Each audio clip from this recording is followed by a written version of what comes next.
আসসালামু আলাইকুম, welcome to my channel science mini blog and cooking.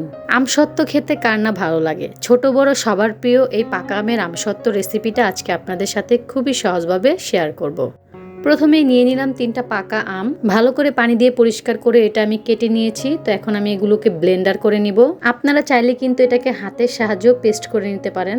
এই আমসত্ত্বটা আমি খুবই কম সময়ে ও খুব সহজে কোনো প্রকার মশলা ছাড়াই তৈরি করব, যাতে করে ছোট বাচ্চারাও খেতে পারে।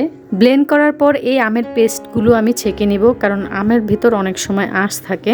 ছেঁকে নিলে আমসত্ত্বটা স্মুথ হবে, খেতেও আঁশ লাগবে না।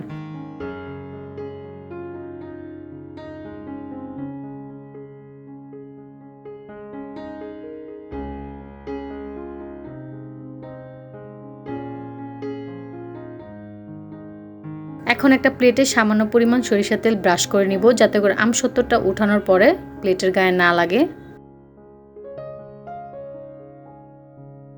তারপর চুলায় একটা ফ্রাই প্যান বসিয়ে আমের পেস্টগুলো দিয়ে অনবরত নাড়াচাড়া করে নিব।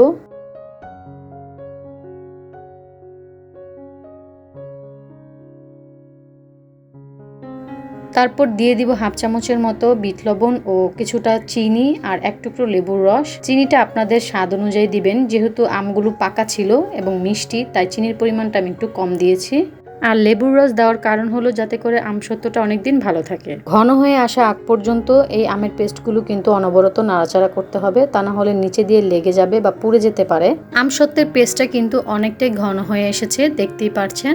এখন চুলাটা অফ করে সরাসরি তেল ব্রাশ করা প্লেটে গরম গরম ঢেলে দিব এবং ভালো করে প্লেটে ছড়িয়ে দিব।